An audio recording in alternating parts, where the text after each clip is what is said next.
In today's video, I will be sharing my experience traveling to the charming city of Cordoba, Spain, which is home to one of the most beautiful and renowned mosque cathedrals in the world. We will witness the city's unique architecture that throughout history has been shaped by both Muslim and Christian communities. This dual influence has also had a bearing on some of its most famous dishes, which we will also venture out to explore during our visit. Cordoba is a city that highlights the fusion of cultures, and this will be seen throughout this video as we cross paths with the city's stunning landmarks and gain insights on its vibrant history. So, stick around for the best tips and tricks for making your way to and around the beautiful city of Cordoba, Spain.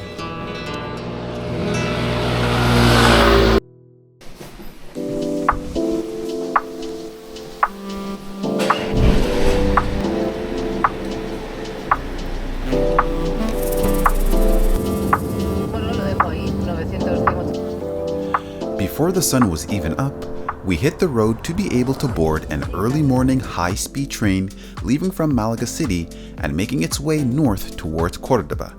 In a previous video, I did mention the convenience of picking lodging that would be relatively close to the Malaga Maria Zambrano train station, in the case that you are vacationing in the Costa del Sol region of Spain. Doing so allows quick access to the train station that actually connects you with much of the other major cities spread throughout Spain. Although we could have chosen to drive all the way to Cordoba, the more convenient method was to book a train ticket on the Renfe website, which can be priced as low as 15 euros, which is a far cry cheaper than the long distance train network pricing in North America.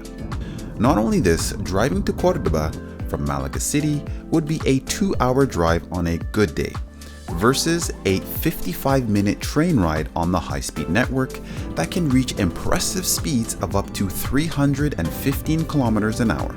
So, altogether, it's a small price to pay for the high level of convenience being attained.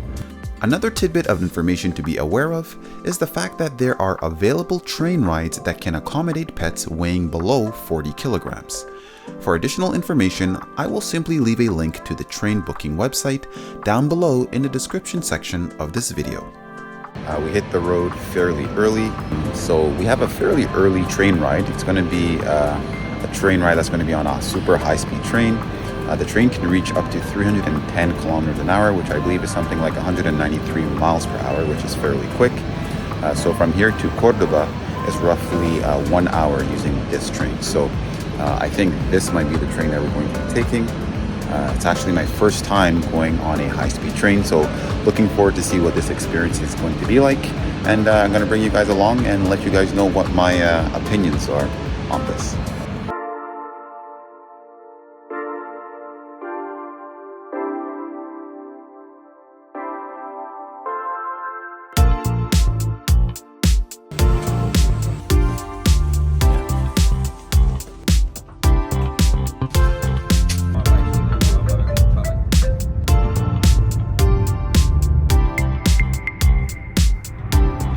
Within a short time into the trip, I was fairly impressed with how clean and modern the trains were. Not only this, it had a lot of amenities that made the space both comfortable should you want to relax, and even suitable to be used as a small work area. Each seat had a reclining feature as well as an adjustable footrest that allows you to find the optimal seating position to maximize comfort. Legroom was also ample. There were also fold-out multi-purpose tables that could be used for dining or even as a work desk should you need to complete a few tasks on the go. There were also European power outlets that could be used to charge your electronic devices. I can now see why the use of the train network is a preferred means of transportation when moving throughout Europe. For the money you pay and the convenience you get, I would say that there is a lot of value being attained. One of the things that you will certainly appreciate should you decide to make this trip is the astounding scenery you will encounter along the way, especially if you take an early morning train that will allow for the opportunity to see the sun rise onto the open valley. During the trip, you will also notice how dynamic the landscape is. One moment you will be up against a mountain, and the next you will find an open farmer's field full of fresh produce. Blended together, it really made for a therapeutic ride experience.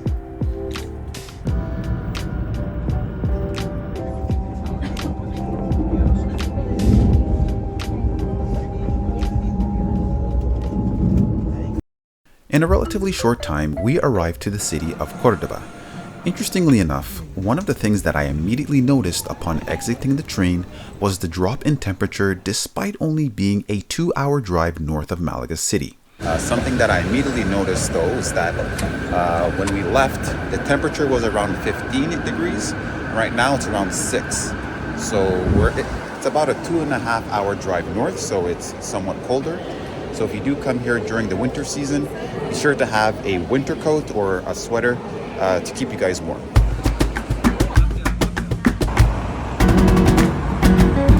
Despite being a bit farther away from the sunny southern coast of Spain, the initial imagery of Cordoba was still impressive to see, with the surrounding palm trees and a somewhat rustic look to the buildings. One of the great things about arriving to the city by train is that you will need to take a 25-minute walk through the city to arrive to the location where much of the city's tourist attractions are situated, which also gives a purest view of what the city is also like on a day-to-day basis. The closer we got to the touristic regions of Cordoba, the more the setting made us feel like we were walking back in time. It was clear that so much work had gone into preserving the ancient structures that Cordoba has come to be known for. Our initial goal for the day was to make our way over to the famous MOSQUE Cathedral of Cordoba, which is a giant structure that was built and modified over many years as the Muslim and Christian communities altered their reign over the city. Just outside the mosque, there was a beautiful open courtyard with rows of trees that were covered with bright sun-kissed oranges. The beaming sun combined with the running water of the fountains delivered a very calming aura to the sector.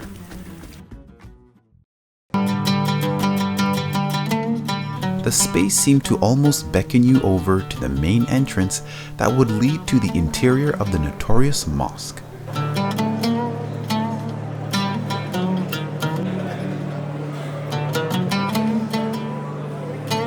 Upon entry, it became very clear as to why the mosque was a highly trafficked location in the city.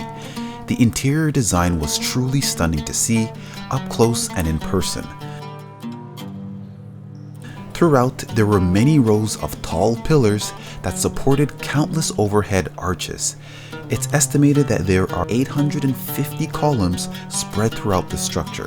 Not only this, the mosque was designed in such a way that it would let subtle rays of light into the structure as the sun moved across the sky, which gave it a somewhat calming and soothing atmosphere. It was clear that this particular section of the building had a deep influence from the Muslim community when it was built in 786. However, in the year 1236, the region was subject to Christian influence and thus was converted to be a cathedral, which is evident by the use of tall ceilings, dome structures, and engraved artwork that had very fine details. It was so interesting to see remnants of the vastly differing cultures coexisting in one place, and it's perhaps this characteristic that makes the Mosque Cathedral such a unique space in all of Europe. As such, I would highly recommend visiting this famous landmark should you decide to make your way to the city of Cordoba. However, do remember to buy your entry tickets online beforehand. For reference, I will leave links to the ticket purchasing website down below in the description section of this video. While the Cordoba Mosque Cathedral has its majestic allure, you should not overlook visiting the famous ALCAZAR de los Reyes Cristianos, which is Spanish for Castle of the Christian Kings. Back in the day, the structure served as a palace for royal figures, as well as a fortress. This site is another important landmark in the region that has incorporated the architectural cues implemented by the differing reigning groups. On site, you will find some of the remaining ruins from the original structure that was built in the 8th century. Throughout the years of its existence, it has been exposed to Moorish, Gothic, and Renaissance period designs. The amazing preservation work that has been done allows its visitors to genuinely feel like they are walking during a period in time depicted in history books and films. In my opinion, The centerpiece of the fortress is the stunning outdoor courtyard that combines natural elements with the building's various structures dating back centuries. Here you will find stone mosaics, giant ponds and fountains, wildlife, as well as tall, meticulously shaped cypress hedges that cast tall shadows throughout the garden in contrast with the bright beaming sunlight. All of the various elements of the garden come together to create an oasis in an already beautiful sector of the city. Within the garden, I also noticed there was a stone statue of what is said to be Christopher Columbus, as he tried to convince governing bodies of that time to support discovery voyages to the West Indies. I was also quite surprised to learn that Christopher Columbus had also spent some time of his life living in the city of Cordoba. Visiting sites like these adds an extra element of interest after only hearing about these historical figures in textbooks. So you can definitely look forward to an inspiring educational experience upon your visit to the ALCAZAR de los Reyes Cristianos.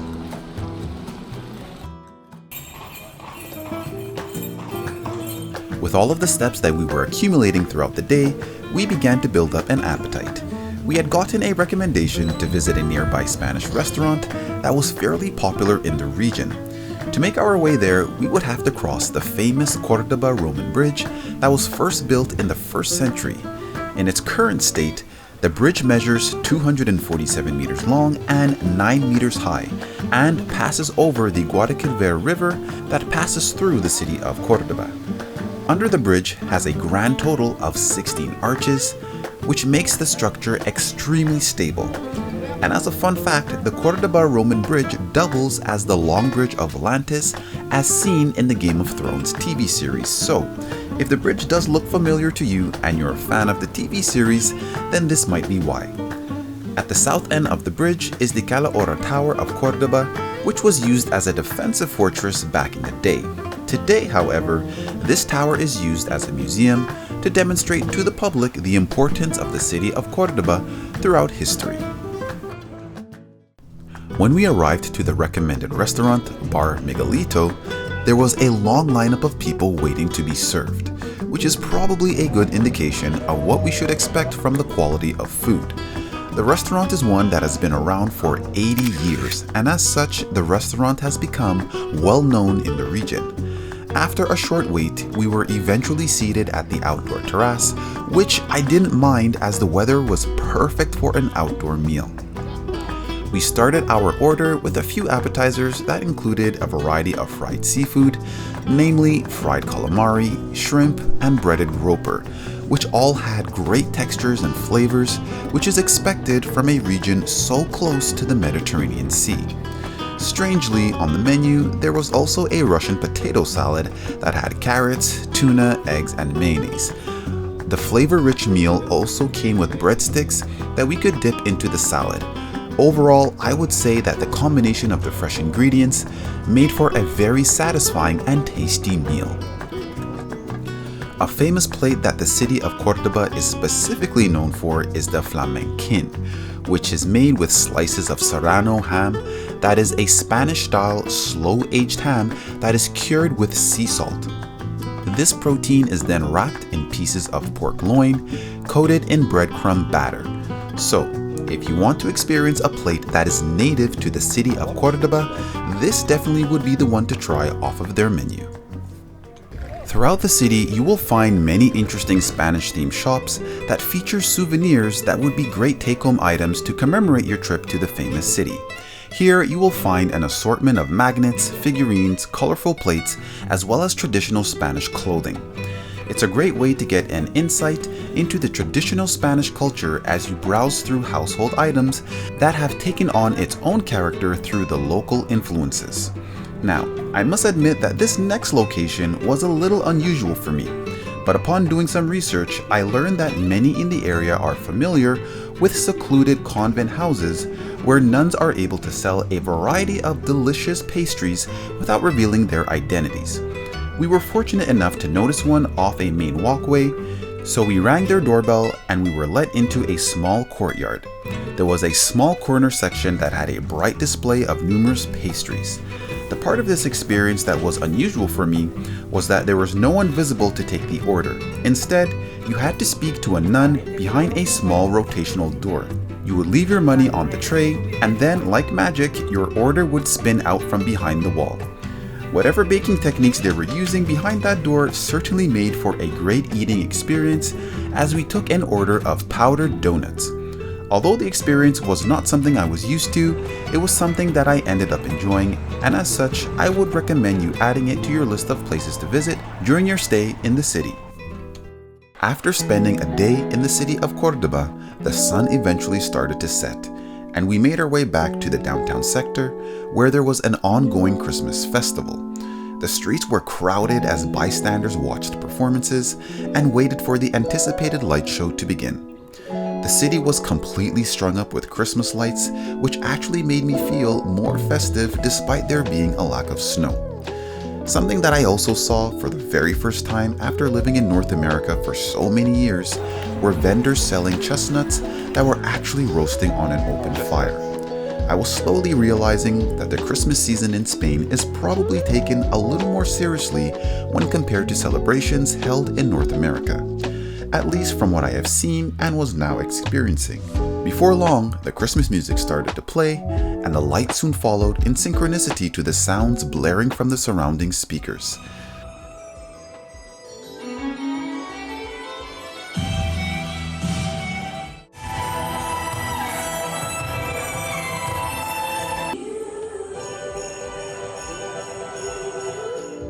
This family-friendly activity is definitely something to look forward to should you decide to visit Cordoba during the holiday season. I must admit that prior to visiting Cordoba, I heard little and knew almost nothing about this city. And in just a few hours of touring the area, it has thus far become one of the highlight destinations during my trip to southern Spain. This is the beauty of travel and having an open mind to go places in the world that are unfamiliar. It's in the unknown where we can find some of the most memorable experiences, and as such, I hope that this can encourage you to venture out and discover places or things that can contribute to your own personal growth.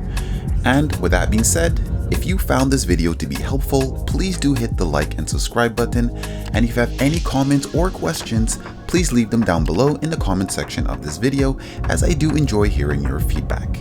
Thank you once again for watching this video, and I hope to see you at the next one, but until then, take care for now.